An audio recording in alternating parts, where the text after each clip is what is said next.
The rifle shot echoed across the canyon walls before Elijah Crane even saw the muzzle flash. He threw himself from the saddle, hitting the red dust hard as the second bullet whined past where his head had been. His horse screamed and bolted. Crane rolled behind a boulder, Colt already in his hand, eyes scanning the ridgeline above. Nothing moved. The afternoon sun turned the sandstone cliffs into walls of fire. Somewhere up there, his quarry had become his hunter. "You're good," he called out, his voice carrying in the thin desert air. "Better than the poster said." Silence answered him. Then a woman's voice, clear and cold as mountain water. "The poster lies about more than my shooting." Elijah Crane had been tracking outlaws for 11 years. He'd brought in 43 men and 6 women, dead or alive, across 5 territories. He knew the sound of fear, of desperation, of the cornered animal ready to die fighting. This voice held none of those things. This voice held certainty. "Name's Crane," he said, keeping his head down. "I ain't here to kill you, Mrs. Holloway. Sheriff Buford Teague wants you alive, says you murdered his deputy." A bitter laugh rolled down from the rocks. "Teague tell you why I killed that man?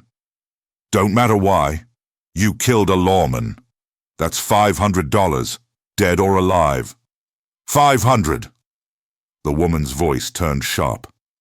"That's what my life is worth to him. $500 to bury the truth with my body." Crane had heard this song before. Every outlaw had a story. Every killer had a reason. He'd stopped listening to reasons in Abilene when a man he'd trusted, a man who'd wept and sworn his innocence, had put a knife in his back the moment Crane turned away. "I'm coming up," he said. "You can shoot me, and maybe you'll get away for another few days. Or you can come peaceful and tell your story to a judge." "A judge Teague owns?" Another laugh. "I've seen his justice, Mr. Crane. I watched it murder my husband. I watched it try to murder 5 children whose only crime was being born on land Teague wanted." Something in her voice made Crane pause. Not the words. He'd heard 100 variations, but the way she said them, like she was tired, like she'd stopped fighting for herself and started fighting for something else. "The children," he said slowly. "The Dawson orphans. Word in town was you kidnapped them." Word in town comes from Teague's mouth. A pause. "Those children watched Teague's men burn their father alive. Their mother died trying to save him. The youngest is 4 years old, Mr. Crane. She still screams every night." Crane closed his eyes. He thought about the poster in his saddlebag. Rebecca Holloway. Murder. Kidnapping. $500. He thought about his daughter Sarah in Denver, waiting for money that might save her life. The doctors said 6 months without treatment, maybe less. $500. Sarah's life against a stranger's story. He stood up. The bullet took his hat clean off his head. "That's your warning," Rebecca Holloway called. "Next one goes through your skull. Ride away, Mr. Crane. Find another bounty. This one will cost you more than you're willing to pay." Elijah Crane stood in the open, the sun beating down on his bare head, and made a decision that surprised even himself. "Then I reckon you'll have to kill me, ma'am, because I ain't leaving until I know the truth." As you mustn't. The truth began in a cabin 5 miles deeper into the mountains. Crane followed Rebecca Holloway through terrain that would break a horse's leg if you didn't know the path. She moved like a ghost through the rocks and scrub brush, never looking back, never slowing. Either she trusted him not to shoot her in the back, or she didn't care anymore. He decided it was probably the second thing. The cabin sat in a hollow between 2 ridges, invisible until you were almost on top of it. Smoke rose from a stone chimney. A garden struggled against the poor soil. And on the porch, arranged in a line like soldiers awaiting inspection, stood 5 children. The oldest was maybe 14, a boy with hard eyes and a shotgun that looked too big for his thin arms. Next to him, a girl of 12 with her mother's red hair and her father's stubborn jaw. Then 2 boys, 8 and 6, standing close together. And at the end, a little girl no more than 4, clutching a rag doll and staring at Crane with eyes that had seen too much death. "Jacob," Rebecca said quietly, "put the gun down. He's a bounty hunter. I know what he is. Put it down." The boy hesitated. Then, slowly, he lowered the shotgun, but he didn't let go of it. Rebecca turned to Crane. In the daylight, he could see her clearly for the first time. She was younger than he'd expected, early 30s maybe. Dark hair pulled back severe, a face that might have been pretty once, before grief and hard living had carved it into something fiercer. She wore men's clothes, practical and worn, and a gun belt that sat on her hip like it belonged there. "This is what Teague wants to destroy," she said. 5 children who saw him murder their parents. 5 witnesses to what he really is. And you? I'm nobody. A schoolteacher from Missouri who married a rancher and came west looking for a better life. Her mouth twisted. I found something else. The little girl, Crane realized with a start that she'd walked right up to him, tugged at his coat. "Are you going to take Miss Rebecca away?" He looked down into those ancient eyes in that small face. "I don't know yet," he said honestly. The girl nodded solemnly. "She saved us. When the bad men came, she put us in the cellar and told us not to come out until she said. We heard the shooting. When we came out, the bad men were gone, and Miss Rebecca was bleeding." "Sophie." Rebecca's voice was gentle. "Go inside with the others. I need to talk to this man." The children filed into the cabin. Jacob went last, still carrying the shotgun, still watching Crane with those hard eyes. When they were gone, Rebecca sat down on the porch steps. She looked tired. Tired in a way that sleep couldn't fix. "My husband Thomas came here in '75, she said. Bought 300 acres from a Mexican family heading back south. Good land, water, enough grass for a small herd." She stared at her hands. "We were happy. Then Teague became sheriff. When was that? 3 years ago. He wasn't a lawman before. He was a speculator. Bought up land, sold it, moved on. But something changed. He saw something in this valley, I don't know what. Silver, maybe. Or just power. He started buying out the small ranchers. When they wouldn't sell, accidents happened. Barn fires, poisoned wells, cattle dying of mysterious sickness." Crane listened. He'd heard stories like this before. The West was full of men like Teague. "The Dawsons had the best water rights in the valley," Rebecca continued. "Samuel Dawson was stubborn. Said his family had worked that land for 20 years and he'd die before he sold it to a thief." Her voice dropped. "Teague made sure of that. The fire. They called it an accident, said a lamp got knocked over. But I saw Teague's men riding away. I saw the bottles they threw through the windows, and I heard Samuel screaming. Why didn't you go to the territorial marshal?" Rebecca laughed, a hollow, broken sound. "The marshal is Teague's cousin. The judge owes him money. Every lawman in 100 miles is either on his payroll or scared of him." She looked at Crane. "You think I wanted this? To live in a cave with 5 orphans? Hunted like an animal? I tried to do it right. I wrote letters. I gathered evidence. And then Teague sent his deputy to arrest me for disturbing the peace. The deputy you killed. He came in the night, not to arrest me. The warrant was just paper. He came to finish what the fire started." Her hand moved to her side, where Crane now noticed a bandage beneath her shirt. "I was faster than he expected. Self-defense. Try proving that when the sheriff is the man who sent him." Crane walked to the edge of the porch and looked out at the mountains. The sun was setting, painting the rocks in shades of blood and gold. Behind him, he could hear the children inside, the clink of plates, a murmured argument, the 4-year-old singing something tuneless and sad. $500, he said quietly. That's what Teague's paying. I know what I'm worth to him. My daughter's sick. Consumption. Doctors in Denver say they can help her, but it costs more than I've made in 2 years of hunting. He turned to face Rebecca. I came here to bring you in, to save my daughter's life. Something shifted in Rebecca's eyes. The hardness cracked, just for a moment. And he saw the woman underneath, the schoolteacher from Missouri who'd wanted nothing more than a quiet life. How old is she? 8. Rebecca was quiet for a long moment. Then she said, I have some money hidden. Not much, $300. Thomas sold some cattle before the fire.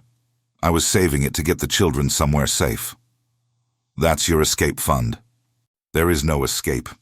Teague won't stop until I'm dead and those children are silenced. The money was always just a dream. She stood up and faced him. Take it. Take it and go back to your daughter. Tell Teague you couldn't find me. Tell him I went south into Mexico. He'll send someone else. Then I'll kill them too, or they'll kill me. Either way, your daughter lives. Crane stared at her. 11 years of hunting. 43 men, 6 women. He'd told himself he was bringing justice to those who escaped it. He'd told himself he was protecting the innocent by removing the guilty. When had he stopped asking which was which? There's another way, he said slowly. If I can prove what Teague is, if I can find evidence that'll stand up outside his territory, he'll kill you before you get close. Maybe.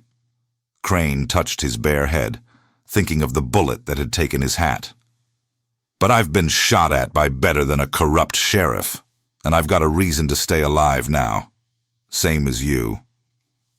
Rebecca studied him for a long moment. Why would you help us? You don't know me. You don't know these children. Your daughter is dying. Because I spent 11 years telling myself that the law was always right, that the badge always meant justice, and I just realized I've been lying to myself to make the killing easier. He met her eyes. My daughter is 8 years old. So is the Dawson boy, the one who stands next to his little brother, like he's trying to be a wall between him and the world. If I let Teague win, what kind of father am I bringing Sarah home to? From inside the cabin came a crash, followed by a child's wail and another child's fierce scolding. Rebecca almost smiled. You should know what you're getting into, she said. Teague has 20 men, deputy marshals, hired guns, true believers who think he's bringing civilization to the territory. We've got a school teacher who can shoot, a bounty hunter with a conscience, and 5 children who've already seen more death than anyone should. I've faced worse odds. When? Crane thought about it. Never, he admitted. But there's a first time for everything. The smallest Dawson girl appeared in the doorway, rag doll clutched to her chest. Miss Rebecca, is the man staying for supper? Rebecca looked at Crane. He looked at the little girl with her 2 old eyes. Yeah, he said. I reckon I am. Supper was beans and cornbread, eaten around a rough-hewn table by candlelight. The cabin was small, 2 rooms, with blankets hung to give the children some privacy. It was clean, though, and warm.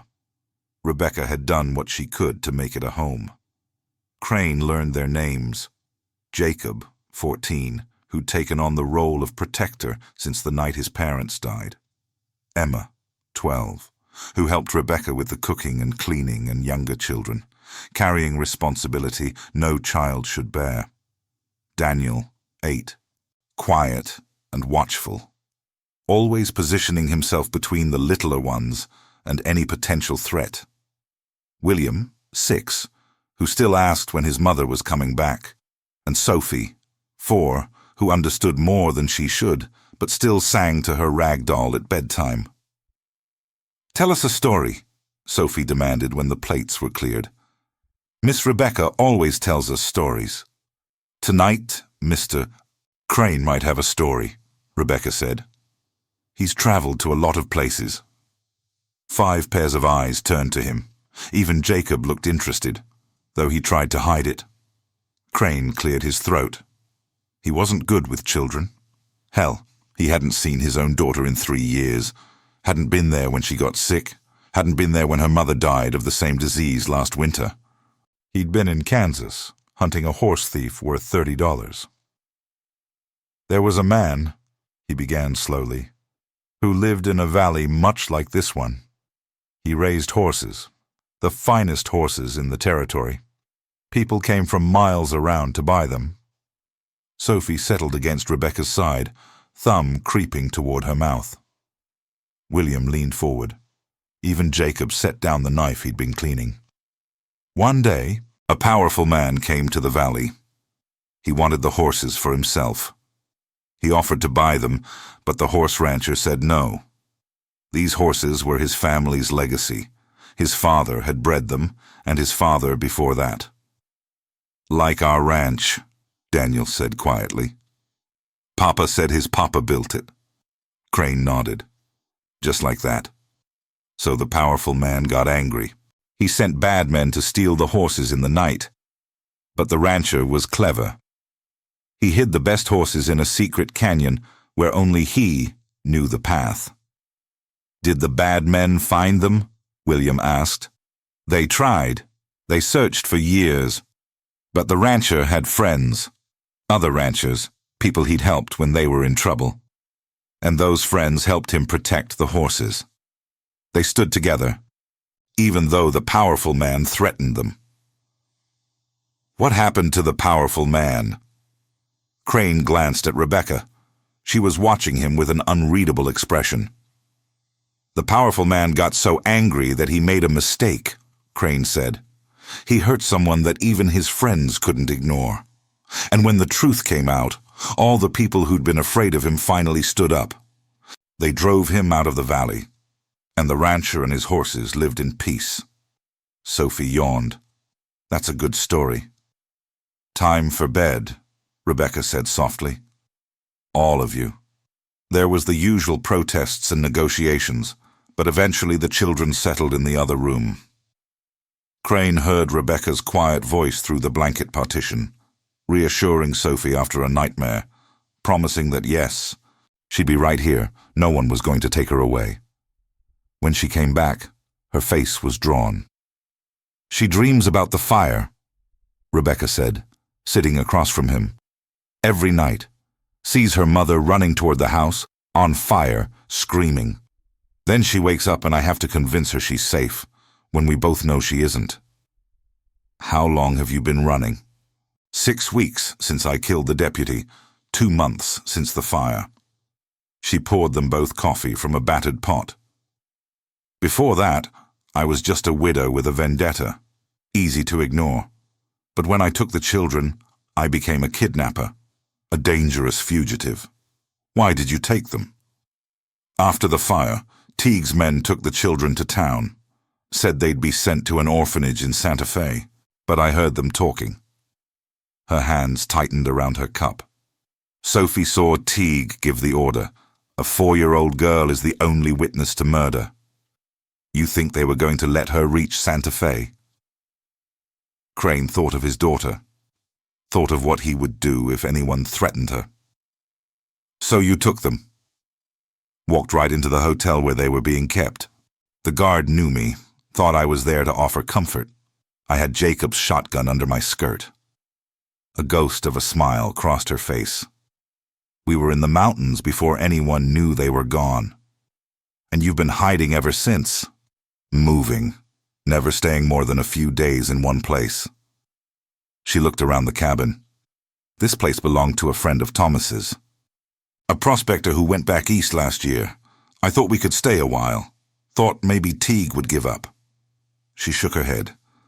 Then I saw your dust 3 days ago. Knew someone had found us. You could have run. Where? The children are exhausted. Sophie's been sick, and I'm tired, Mr. Crane. Tired of running, tired of hiding, tired of being afraid. She met his eyes. When I saw you were alone, I thought, maybe this ends today, one way or another. I'm glad it didn't. Are you? She studied him. You came here for $500. Now you're talking about fighting a man who owns this territory. What changed? Crane thought about the question, thought about 43 men, 6 women, thought about all the stories he'd refused to hear because hearing them made the job harder. When I started bounty hunting, I told myself I was doing good, taking dangerous people off the streets, protecting the innocent. He stared into his coffee. But somewhere along the way, I stopped asking questions. Just took the poster, took the money, moved on to the next job. It was easier that way. And now? Now I've got 5 children looking at me like I'm the monster in their nightmares. And I realize maybe they're right. Maybe I've been a monster for a long time, just wearing a human face. Rebecca was quiet for a moment. Then she said, "My husband used to say that what matters isn't who you were, but who you choose to be now. He said every day is a chance to become someone better." Smart man. He was. Teague killed him for it. She stood up and moved to the window, looking out at the darkness. Thomas filed a complaint with the territorial governor, put everything in writing, the intimidation, the fires, the suspicious deaths. He sent it 2 days before they came for him. Did the governor respond? If he did, Teague intercepted it, but Thomas kept a copy. Hid it somewhere even I don't know. She turned to face him. He told me, "If anything happens to me, find the letter. It's our insurance." But I've looked everywhere. The cabin, the barn, the fields. I can't find it. A letter from a dead man to a governor who may not care. It's not just the letter. Thomas documented everything. Names, dates, amounts. Every bribe, every threat, every body buried in unmarked graves. If that document reaches the right hands, someone outside Teague's influence, it could bring him down. Crane leaned forward. Where would Thomas hide something that important? I don't know. I've asked myself that every day for 2 months. Think. Somewhere Teague wouldn't look. Somewhere with meaning. Rebecca closed her eyes. Her lips moved silently, as if she was having a conversation with a ghost. Then, slowly, they opened. "The church," she whispered. Thomas helped build the church in town, put the cornerstone in himself. He said his father's name would live forever in that stone. The cornerstone. It's hollow. He showed me once.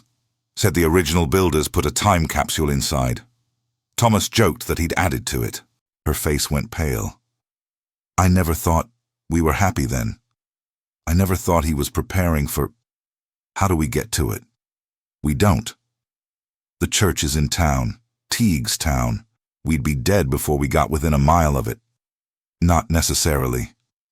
Crane's mind was working now, years of hunting experience turning to a different kind of problem. Teague knows you. He knows those children, but he doesn't know me. I'm just a bounty hunter who came up empty. He'll be suspicious. Suspicious isn't the same as certain. I ride into town, report that you went south toward Mexico. He has no reason to doubt me. Meanwhile, I find that cornerstone, get the documents, and send them to someone who can actually do something with them. Who?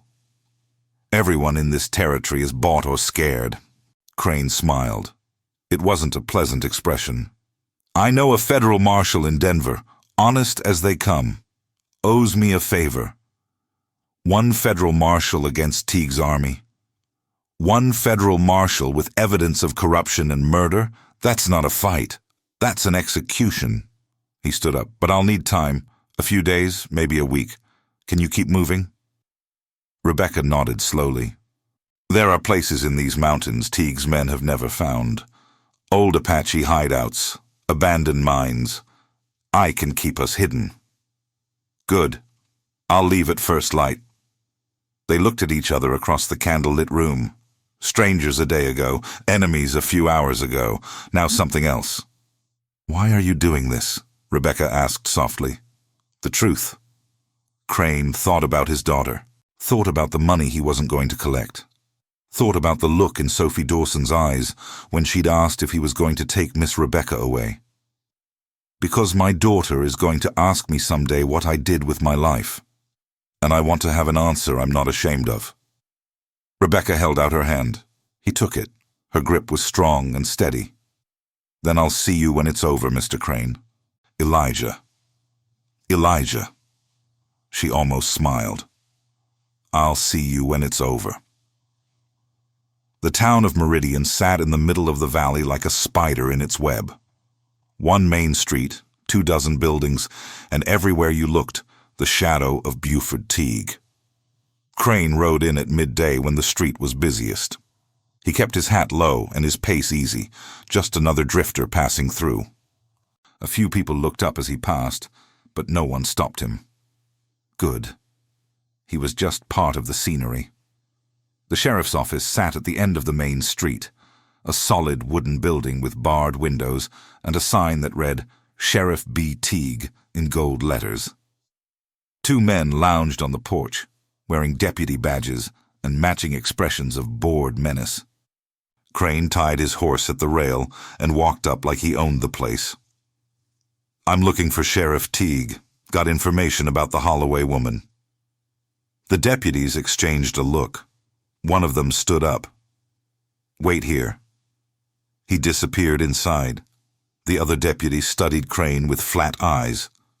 Bounty hunter? That's right. Teague don't like bounty hunters. Teague put up a poster. Posters attract bounty hunters. That's how it works. The deputy grunted, but didn't argue. A few minutes later, the door opened. Buford Teague was a big man. Not fat, but broad and solid, built like a bull. He had a face that might have been handsome once, before ambition hardened it into something cold. He wore a silver star on a black vest, and his gun belt held a pearl-handled Colt that had never seen hard use. You found her? His voice was deep, with an accent that said money and education. Found her trail. Lost it at the border. She went into Mexico 3 days ago. Teague's eyes narrowed. Mexico? Crossed at a place called Paso Muerto.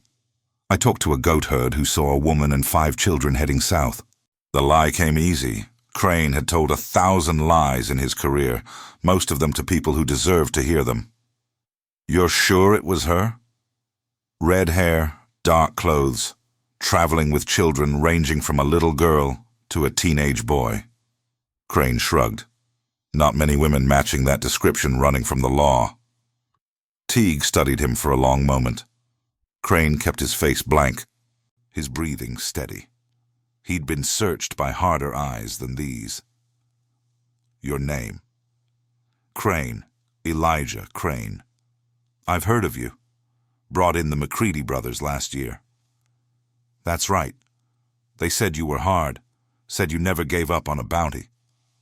I'm giving up on this one. She's in Mexico now, and I don't work across the border. Too much trouble. Not enough money. Teague nodded slowly. I appreciate you coming to tell me. Most hunters would just ride away. Professional courtesy. You put up a poster, you deserve to know how it played out. Well, Teague smiled. It didn't reach his eyes. Can I buy you a drink? Least I can do. I wouldn't say no. They walked to the saloon together. Crane kept mental notes, the number of men who nodded to Teague, the way people moved out of his path, the subtle flinches when he passed too close. A town held in a fist of fear. The saloon was nicer than Crane expected. Polished bar, clean floors, a piano in the corner. Teague led him to a table in the back, away from other ears. You've done well for yourself, Crane said, looking around. Nice town. We're growing. Another year or two, we'll have a railroad spur. After that, sky's the limit. Teague poured them both whiskey. You ever think about settling down, Crane? A man with your skills could do well here. As what? A deputy? To start. But there's always room for ambitious men in a growing territory. Crane sipped his whiskey. What kind of work would that entail? Whatever needs doing. I'm building something here. Crane. A future. Some people don't understand that, don't want to be part of it. Those people need to be encouraged. Encouraged or removed? Teague shrugged. It's the way of the world. The strong build, the weak make way. Nothing personal. Crane thought of the Dawson Ranch in flames, of Sophie clutching her rag doll, of Rebecca's voice in the mountains. I watched it murder my husband. Sounds like a good opportunity, he said evenly. Think about it. You're not getting any younger, and bounty hunting is a young man's game. Better to have a steady position, a place to belong. Teague finished his whiskey and stood. I have business to attend to. Stay in town tonight, get a hot meal and a real bed. We'll talk more tomorrow. I'll do that. Teague walked out, deputies falling in behind him like dogs. Crane sat alone in the corner, nursing his whiskey, and thought about how easy it would be to put a bullet in that broad back. Not yet. Not until the children were safe. The church was 3 buildings down from the saloon. Simple wooden structure, white paint peeling in the desert sun. A sign by the door said, "All welcome." But Crane had a feeling that wasn't entirely true. He waited until dusk when the street emptied out. Then he walked to the church like a man seeking comfort, pushed open the door, and stepped inside. It was dark and cool, smelling of candle wax and old wood. Rows of rough pews faced a simple altar. Painted windows cast colored shadows on the floor. The cornerstone was at the front, set into the base of the altar. Crane knelt before it like a man in prayer, feeling the edges with his fingers. There, a seam, almost invisible, where one stone met another. He pulled his knife and worked the blade into the crack. The stone shifted, moved, came free with a soft grinding sound. Behind it was a hollow space. Inside the space was a leather pouch. Crane's heart hammered as he pulled it out. He opened it and saw papers, dozens of pages covered in careful handwriting. Names, dates, amounts, a letter addressed to Governor Sheldon, and at the bottom, a list that made his blood run cold. Victims, it said. And under that heading, Samuel Dawson, Mary Dawson, Thomas Holloway, and a dozen other names, each with a date and a cause of death that had probably been ruled accident or natural causes. "Well," said a voice behind him, "what have we here?" Crane turned. Sheriff Buford Teague stood in the church doorway, flanked by 4 deputies. He was smiling. "I knew you were lying," Teague said pleasantly. "No bounty hunter gives up that easy. I had a man follow you from the saloon." He shook his head. "Should have taken my offer, Crane. Now I have to kill you." Killing a bounty hunter is a good way to bring federal attention. Bounty hunters die all the time. Dangerous profession. And who's going to look for you? That sick daughter in Denver? Teague's smile widened. "Oh yes, I know about her. I make it my business to know things." Crane calculated angles. 4 deputies, plus Teague. 1 door. He might get 2 of them before they got him. Maybe 3 if he was lucky. He wasn't going to be that lucky. "Whatever you're thinking," Teague said, "don't. I need you alive for now. Need to know where you hid the Holloway woman and those brats." "I told you. Mexico. You told me a story. A good one. I almost believed it. But then you came straight here, to this church, to this cornerstone." He stepped closer. "Thomas Holloway hid something here, didn't he? Something that could hurt me." Crane said nothing. "We'll find out," Teague said. "One way or another. Take him." The deputies moved in. Crane went for his gun anyway. Might as well die fighting. But something hit him from behind, hard enough to turn the world white and then black. The last thing he heard was Teague's voice. "Find the woman. Burn everything else." Pain woke him. Crane opened his eyes to darkness. then squeezed them shut against the throbbing in his skull. He was lying on cold stone. His hands were tied behind his back. The air smelled of dust and rust and something else, something coppery. Blood. His own, probably. His head felt like it had been used for batting practice. Slowly, carefully, he took stock. Cell, bars, stone walls, no windows. The sheriff's office had a basement then, a place for the kind of questioning that couldn't be done in daylight. He wasn't alone. "You're awake!" A man's voice, weak and raspy. "Thought they'd killed you." Crane turned his head, ignoring the spike of pain. Another cell, separated from his by rusty bars. Inside it, a figure slumped against the wall. Hard to see in the darkness, but Crane could make out a deputy's badge hanging from a torn shirt. "Who are you?" "Ben Cooper. Deputy. Former deputy, I guess." A bitter laugh that turned into a cough. Teague didn't like questions. What kind of questions? The kind about where all the money goes. The kind about why homesteaders keep dying of accidents. Cooper shifted, wincing. "I was born in this town, watched it grow, watched Teague turn it into his personal kingdom. Thought I could change things from the inside." Another cough. "Stupid. How long have you been down here?" 3 weeks? A month? Hard to tell." Cooper's voice dropped. "They come every few days, ask questions. I don't answer. They hurt me. Then they leave." A pause. "I won't be answering much longer." Crane tested his bonds, tight, but not impossible. Whoever tied him knew what they were doing, but they'd been in a hurry. He started working his wrists, feeling the rope give slightly with each movement. "You're the bounty hunter," Cooper said. "Came in yesterday asking about the Holloway woman. You heard about that?" "Guards talk. They think I'm too far gone to listen." A sound that might have been a laugh. "They're almost right." "I'm going to get out of here," Crane said. "When I do, I'm taking you with me. Don't make promises you can't keep." "I don't." He kept working the ropes. The skin on his wrists was rubbed raw, blood making the hemp slippery. Good. Slippery was good. "The Holloway woman," Cooper said. "Is she really in Mexico?" "No." "Didn't think so. She wouldn't leave those kids." A long silence. "I knew her husband. Thomas. Good man. Straight as they come. We played cards together every Thursday night." Cooper's voice broke. "I was on patrol when they burned his ranch. When I got back, Teague told me there'd been an accident. I knew he was lying. I knew, and I didn't do anything. You're doing something now. I'm dying. That's what I'm doing."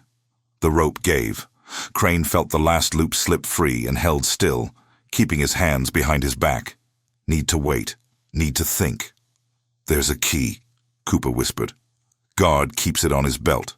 Comes down twice a day, morning and night. Brings food. Checks we're still alive." A pause. "He's not careful. Thinks we're both too weak to be threats." "When's he due?" "Soon. Maybe an hour." Crane nodded in the darkness. An hour to plan, an hour to prepare. And then all hell was going to break loose. The guard was young, barely 20, with the swagger of someone who'd never been in a real fight. He carried a lantern in one hand, a tray of bread and water in the other. His keys jangled on his belt like an invitation. "Supper time, gentlemen." He set the tray outside Crane's cell, fumbling with the key. "Not that you'll be eating much longer, bounty hunter. Sheriff's got questions for you tonight. Says he knows ways to make men talk." Crane stayed slumped against the wall, hands hidden behind his back. "You hear me?" The guard unlocked the cell door, stepped inside. "I'm talking to you." He was close now. Close enough. Crane moved. One hand grabbed the guard's gun belt, yanking him off balance. The other closed around his throat, cutting off the cry before it could start. They went down together, Crane on top, And then it was over, a quick twist, a muffled crack, and the guard stopped struggling. Crane took a breath, then another. He'd killed plenty of men, but never quite like that. Never so close, so personal. He could still feel the moment when the life went out. No time for reflection. He grabbed the keys and crossed to Cooper's cell. The deputy looked worse in the lantern light. Hollow cheeks, bruises covering bruises, eyes that had seen too much pain. He didn't weigh anything when Crane lifted him, just skin and bones and stubborn will. "Can you walk?" "I can try." They made it up the stairs, Cooper leaning heavy on Crane's shoulder. The sheriff's office was empty. Teague must have taken his men out hunting.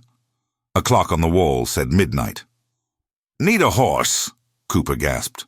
"2 horses. Can you ride?" "Not sure I can stay conscious." Crane propped him against the wall and checked the street through the window. Empty. Silent. The whole town asleep, or pretending to be. "Stay here. Don't die." He slipped out the back door and found the stable. 2 horses saddled and ready. Teague's men must have been preparing for a night ride. Crane's own horse was in a stall, saddle hanging on the rail. He took it and one other, leading them quietly through the back alleys to where Cooper waited. Getting the deputy on a horse took precious minutes they didn't have. But finally, they were mounted, riding out of Meridian as fast as Cooper could handle, which wasn't fast at all. "The church," Cooper said through gritted teeth. "Did you find what Thomas hid?"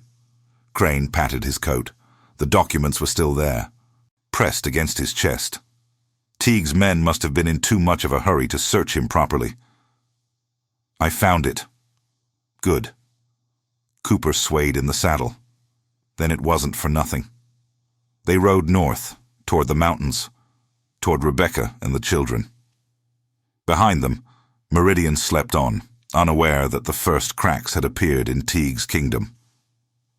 Dawn found them in the foothills, Cooper barely conscious, and Crane running on nothing but anger and adrenaline. He'd taken back trails, doubled back twice, done everything he could to cover their tracks. But Teague would find them eventually. Men like Teague always did. "There's a canyon," Cooper mumbled. "Mile ahead, split rock at the entrance. Thomas showed me once." Crane found it, a narrow crack in the cliff face that opened into a hidden valley. And there, in the shadows of the rock walls, was Rebecca Holloway with a rifle pointed at his chest. "It's me," Crane called. "I brought company." Rebecca lowered the rifle, but only slightly. "Who is that?" "Ben Cooper, deputy, former deputy. Teague's been keeping him in his basement." Something changed in Rebecca's face. "Ben? Thomas's friend Ben?" "Rebecca?" Cooper raised his head. "God, I'm sorry, I'm so sorry." "Later," Crane said. "Right now we need cover. Teague knows I lied. He knows about the documents. He'll be coming." Rebecca led them deeper into the canyon, to a cave mouth hidden by brush. Inside, the children waited, all 5 of them, thin and pale but alive. Jacob had his shotgun ready. Sophie clutched her rag doll. "Is he a bad man?" Sophie asked, looking at Cooper. "No, sweetheart." Rebecca's voice was gentle. "He's a friend who got lost for a while." They settled Cooper on a blanket near the back of the cave. He was unconscious before his head touched the ground. Rebecca checked his wounds, her face tight. 3 weeks in that basement. How is he still alive?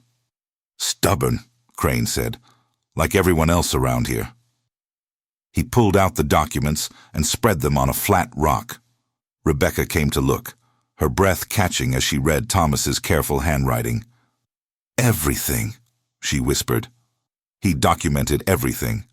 Enough to hang Teague 10 times over, if it gets to the right people. "If," Rebecca looked up at him. "Teague knows you have this now.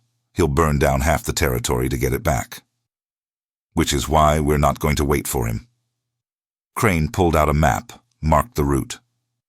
"There's a telegraph office in Clayton, 60 miles north, outside Teague's territory. I can reach it in 2 days hard riding. And then, federal marshal in Denver, man named Harker, honest and mean as a snake. He gets these documents. He'll be here with a company of soldiers inside a week. 2 days to Clayton, a week for help to arrive. Rebecca shook her head. 9 days. Can we survive that long? We'll have to. Jacob stepped forward.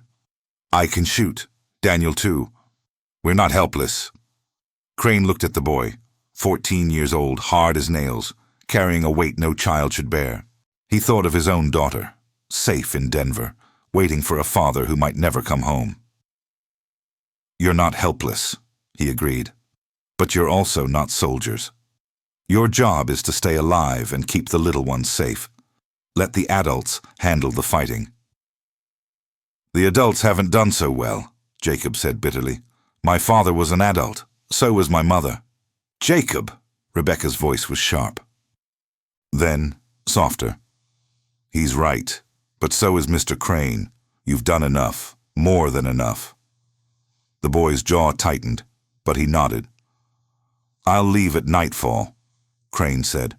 Travel faster in the dark, harder to track. Rebecca stays here with Cooper and the children. And if they find us before you get back? They won't. He met her eyes. I'll make sure of it. The day passed slowly. Crane caught what sleep he could, knowing he'd need every ounce of strength for the ride ahead. The children played quiet games in the back of the cave, some form of normal in a world that had gone mad. Cooper woke near sunset, lucid for the first time. I remember now, he said, struggling to sit up. Teague's planning something. Heard his men talking before I stopped hearing much of anything. Planning what? A raid on the Garza Ranch south of town. Manuel Garza's been holding out, won't sell his water rights. Teague's gonna hit him hard, make an example. Cooper's face twisted. They were laughing about it, said no one would lift a finger to help a Mexican. Crane and Rebecca exchanged looks. When? Rebecca asked. 3 days, maybe 4. He wanted to deal with you first, then Garza. If we can warn Garza, Rebecca began. It's not our fight, Crane said. We've got enough trouble. It's exactly our fight. Rebecca's voice was fierce. Thomas said it best. Evil wins when good people do nothing. We're trying to stop Teague. How can we let another family burn? Because I can't be in 2 places at once. Clayton and the Garza Ranch are in opposite directions. I'll go. Crane stared at her. You. I know Manuel. His wife Maria and I taught together before everything. He'll listen to me. She gestured at the cave, the children. Cooper's in no shape to ride. The children can't be moved. But if I leave now, I can reach the Garza Ranch by morning, warn them, and be back before Teague moves. You're the one with the price on your head. I'm also the one who knows these mountains. She stepped closer, her voice dropping. Elijah, we're not going to beat Teague by hiding. We beat him by standing up, by showing people that they don't have to be afraid. He wanted to argue, wanted to tell her it was too dangerous, too risky, too much like the crazy plans that got good people killed. But looking into her eyes, he saw the same steel he'd seen when she had him pinned down in the canyon. The children? Ben can watch them. Jacob will help. They know what to do if trouble comes. She touched his arm. We can do this, both of us, at the same time. Crane let out a breath. You're going to get yourself killed, woman. Probably. She almost smiled. But not today. They left at dusk, riding in opposite directions. Crane turned north toward Clayton. Rebecca went south toward the Garza Ranch. Behind them, in the hidden canyon, 5 children and a wounded man waited for a miracle. Crane rode hard through the night, pushing his horse as fast as he dared. The mountains gave way to desert, then to scrubland, then to open prairie. He stopped only to rest the horse, eating jerky in the saddle, drinking from streams without dismounting. The documents were in his saddlebags now, wrapped in oilcloth against the elements. Thomas Holloway's legacy. A dead man's weapon against the monster who killed him. Dawn came. Crane kept riding. By noon of the second day, he could see Clayton in the distance, a cluster of buildings around a railroad depot, the telegraph lines stretching away to the horizon like promises of connection. He was almost there. That's when he heard the horses behind him. 3 riders coming fast. Teague's men. Had to be. Must have anticipated his move, sent a team to cut him off. Crane calculated 10 minutes to town, maybe 12. The riders would catch him in 5. He could turn and fight. 3 against 1. Bad odds, but not impossible. But if he fell, the documents fell with him. Everything they'd risked would be for nothing. He kicked his horse into a full gallop. The ground blurred beneath him. Wind stung his eyes. Behind, the riders drew closer. He could hear them now, shouting, shooting. A bullet whined past his ear. The town was closer. Half a mile. Quarter mile. He could see people in the street, turning to look at the commotion. Something punched him in the back. For a moment he didn't understand.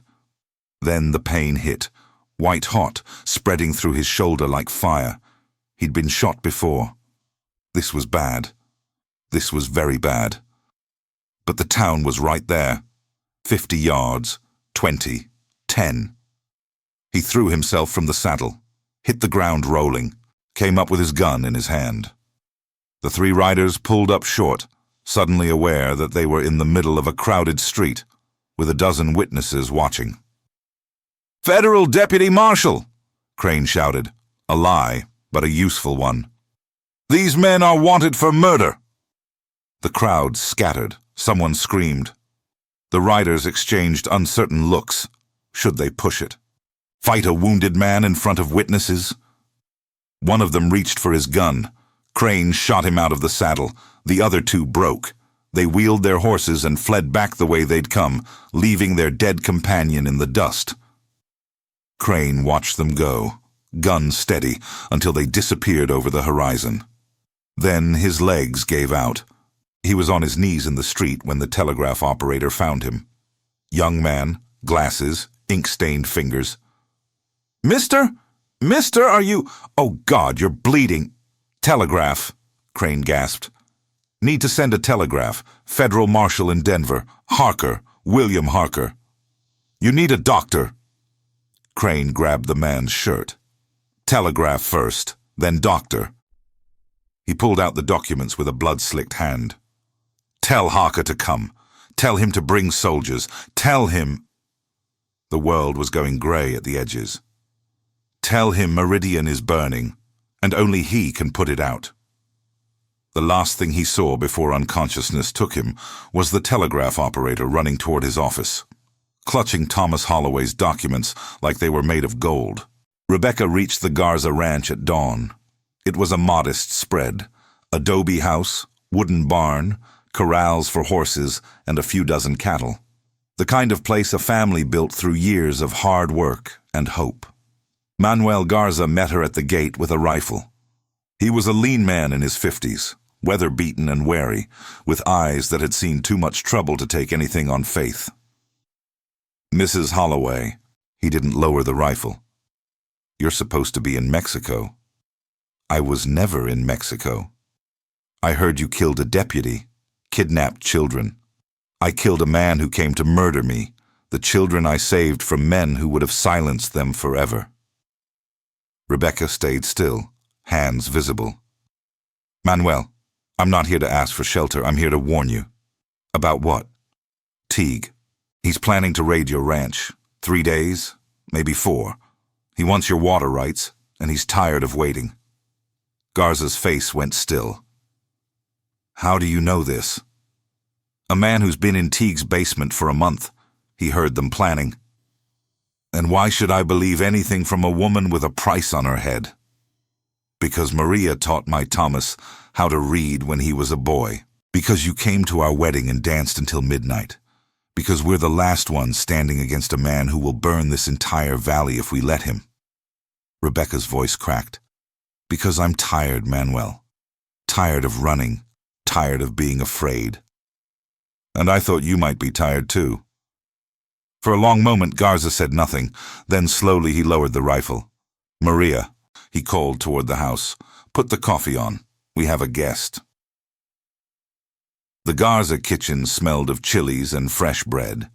Maria Garza was a small woman with a kind face and hands that never stopped moving, pouring coffee, cutting bread, straightening things that didn't need straightening.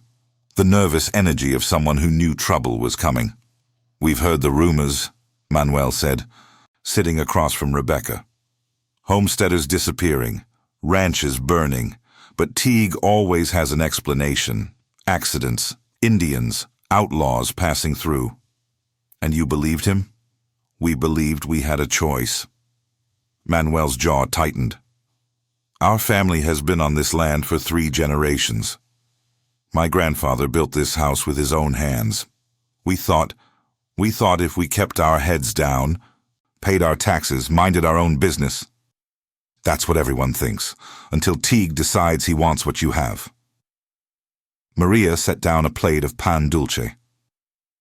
The children are safe? Los niños, Dawson? For now, but not for long, unless we stop this. How? Manuel spread his hands. You want us to fight? Against Teague and his army? We're ranchers, not gunfighters. You're not alone. Rebecca leaned forward. There's a bounty hunter, Elijah Crane. He took documents that prove everything Teague has done. Names, dates, bodies. He's riding to Clayton right now to telegraph a federal marshal. A federal marshal, Maria breathed. If the marshal comes, when he comes, Teague is finished. But that takes time. Days, maybe a week. And in that time, Teague will try to destroy everyone who can testify against him. Including us. Including you. Including me. Including 5 children who watched him murder their parents. Manuel and Maria exchanged a look, the kind of look that only comes from decades of marriage, where entire conversations happen in a glance. What do you need? Manuel asked. Time. If you can fortify the ranch, gather the other small holders, anyone who'll stand, we might be able to hold out until help arrives. The Hendersons, north of here, Maria said. They've been afraid of Teague for years, and the Patterson widow with her 3 sons, and old Tom McGraw, Manuel added. He hates Teague more than anyone. Would have shot him years ago if his daughter hadn't stopped him. Rebecca felt something loosen in her chest. Hope. She'd almost forgotten what it felt like. Spread the word, quietly. Anyone who will stand, tell them to be ready. When Teague makes his move, we'll be waiting. And if the marshal doesn't come, then we'll go down fighting, together, as free people, not sheep waiting for slaughter. Manuel Garza stood. He held out his hand. My grandfather used to say, better to die standing than live kneeling. I never understood what he meant until now. He gripped her hand firmly. We'll stand with you, Rebecca Holloway. Whatever comes. The next 3 days were a blur of preparation. Word spread through the valley like wildfire, whispered conversations at wells, notes passed at the general store, midnight meetings in barns and kitchens. People who'd lived in fear for years found each other, found courage, found the thing that Teague had tried to crush, solidarity. 12 families answered the call. 37 men and women willing to fight. Not an army, but not nothing either. The Garza Ranch became their fortress. Manuel knew every inch of the land, every approach, every place where a rifleman could take cover. His sons, 3 strong young men who'd grown up riding and shooting, became scouts, watching the roads for any sign of Teague's men. Rebecca moved between the ranch and the canyon, checking on the children, coordinating plans, staying 1 step ahead of the patrols that swept the hills looking for her. Cooper grew stronger each day. By the 3rd night, he could walk. By the 4th, he could shoot. Teague thinks we're rabbits, he said, testing his grip on a rifle. Hiding, waiting to be hunted. He doesn't know we're wolves. No word from Clayton, no word from Crane. Rebecca told herself that was good news. If he'd been captured, Teague would be crowing about it. Silence meant he was still out there, still fighting. Please. She prayed to whatever God might be listening. Please let help be coming. On the 5th day, Teague came. They came at dawn, 23 men on horseback, riding out of the rising sun like demons from hell. Teague rode at the head, silver star gleaming on his chest, pearl-handled Colt at his hip. He expected to find a sleeping ranch. He expected easy prey. He expected fear. He found none of those things. Rifle shots split the morning air. 2 of his men fell before they knew what was happening. The rest scattered, diving for cover, horses screaming. What the hell? Teague wheeled his horse, eyes wide. Who's shooting? Everyone, Cooper called from the barn loft. Everyone you've hurt, Teague. Everyone you've robbed and threatened and murdered. We're all here. Cooper? Teague's face twisted. You're supposed to be dead. Surprise. More shots. Another rider fell. Teague's men were returning fire now, but they were exposed, caught in the open by enemies who'd had days to prepare. Fall back, Teague screamed. Fall back to the ridge. They ran. The great Buford Teague and his army of hired guns, running from farmers and shopkeepers, and 1 wounded deputy with a score to settle. It wasn't over. Everyone knew that. Teague would regroup, bring more men, come back harder. But for now, for this moment, the rabbits had beaten the wolf. The siege lasted 4 days. Teague brought reinforcements, men from other towns, outlaws who'd heard there was money to be made. 40 guns surrounded the Garza ranch, keeping the defenders pinned down.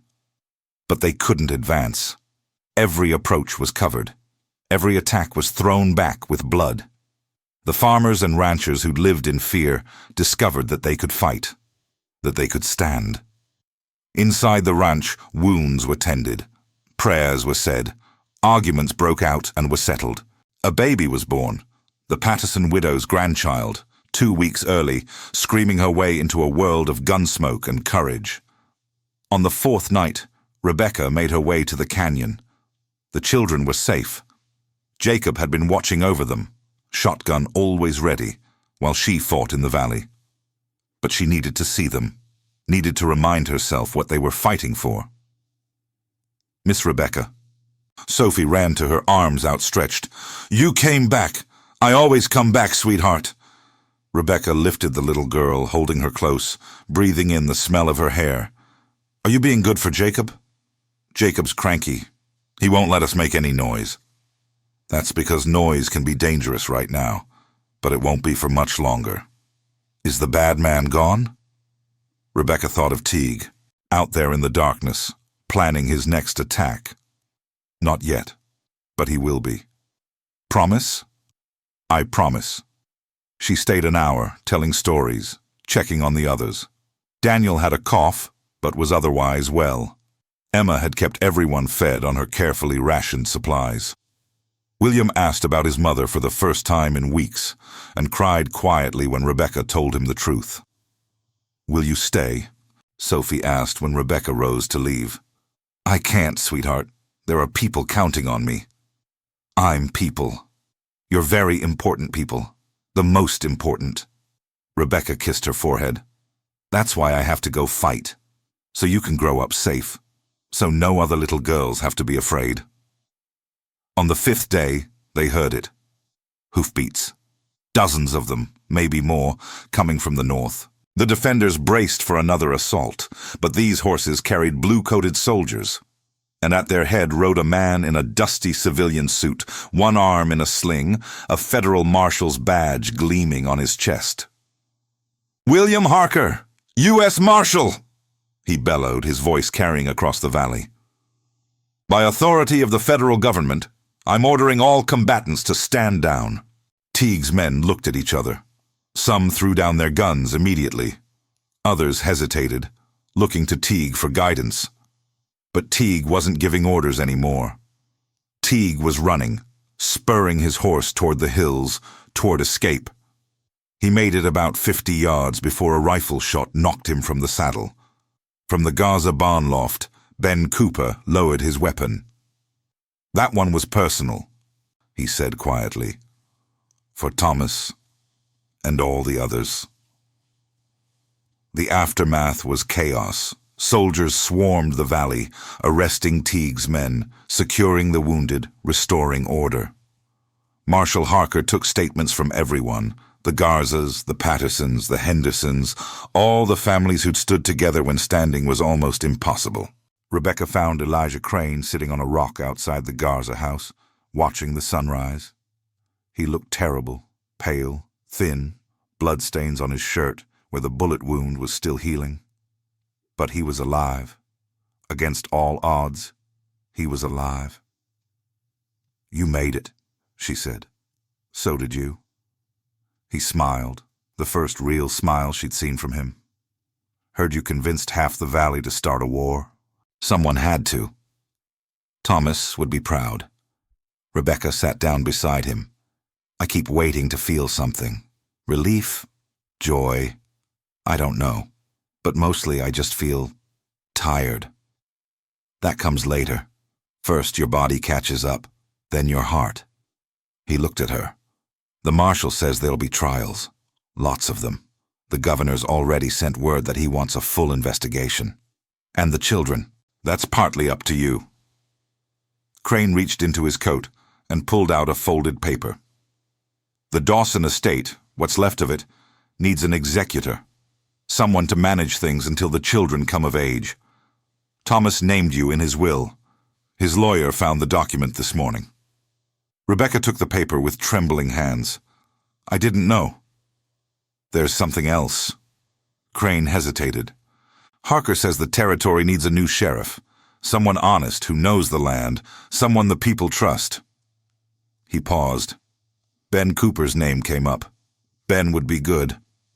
"So did yours." Rebecca stared at him. "Me? You led a revolution, woman. You convinced 40 people to stand against a tyrant. You kept 5 orphans alive against impossible odds." Crane's eyes were serious. "There's nobody better qualified.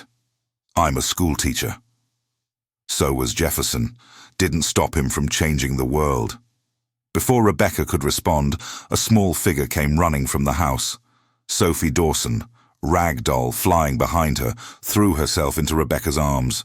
"Miss Rebecca! Miss Rebecca! The soldier man says we can go home. Can we really go home?" Rebecca looked at Crane over Sophie's head. He was smiling again, that rare, real smile that changed his whole face. "What do you think, Miss Rebecca?" he asked softly. "Can they go home?" Rebecca thought of Thomas, of the life they'd dreamed of building, the children they'd never have, the future that burned with him in that ranch house. She thought of 5 orphans who'd trusted her with their lives, and all the other children in this valley who deserved to grow up without fear. She thought of a bounty hunter who'd chosen conscience over money and nearly died for it. "Yes," she said, her voice thick with tears that were finally starting to fall. "Yes, we can all go home."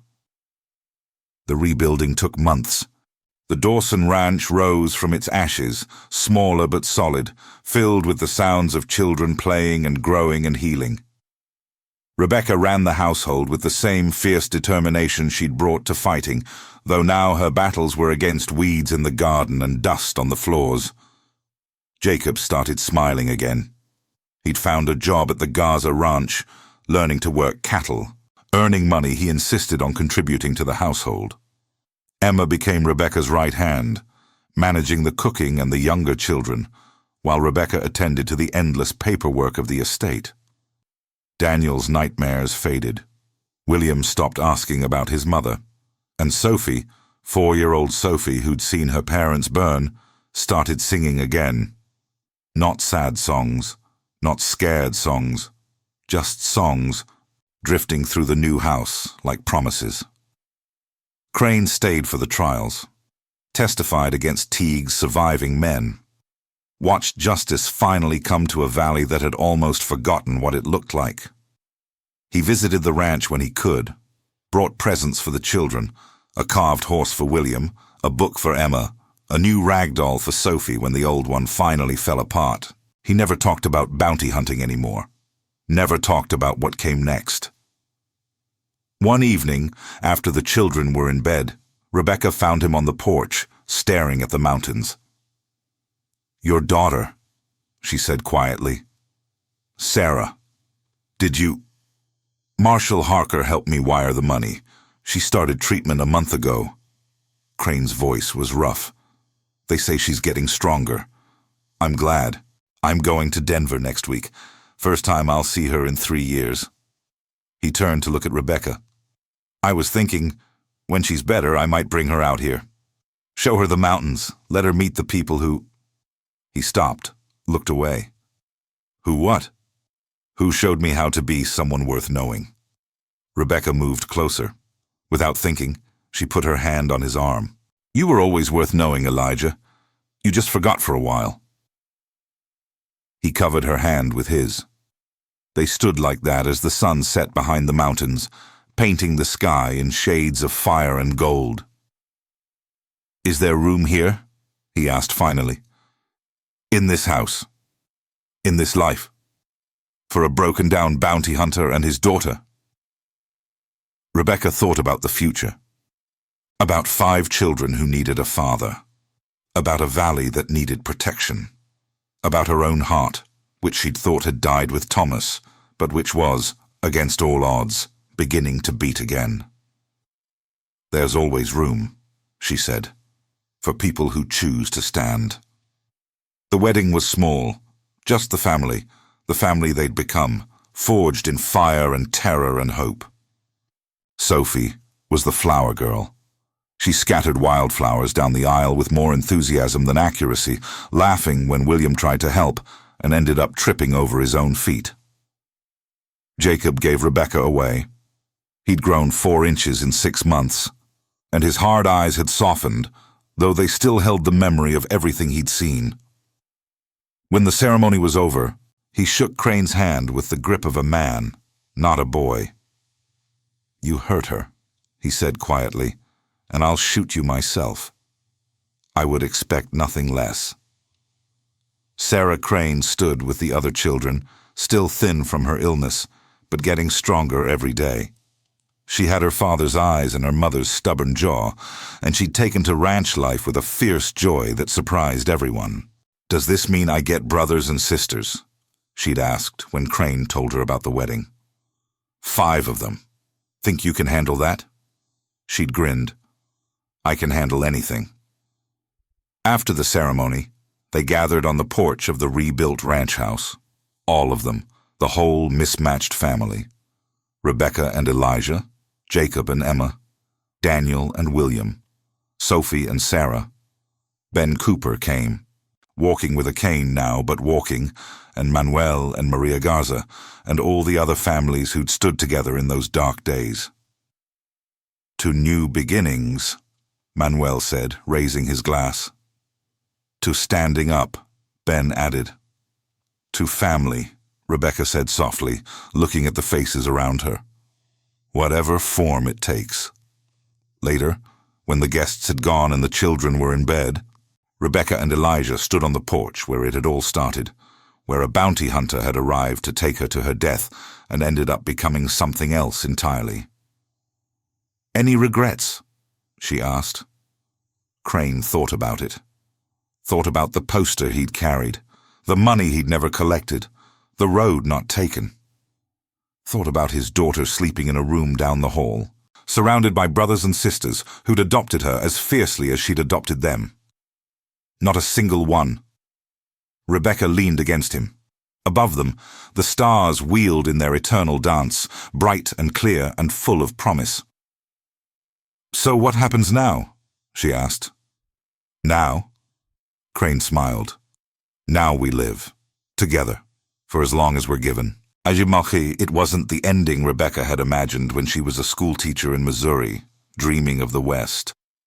It wasn't the ending Crane had imagined when he was a bounty hunter, trading in other people's misery. But it was the ending they'd earned, the ending they'd fought for. And as the first light of dawn crept over the mountains, painting the new day in shades of gold and fire, they faced it together, as family, as home,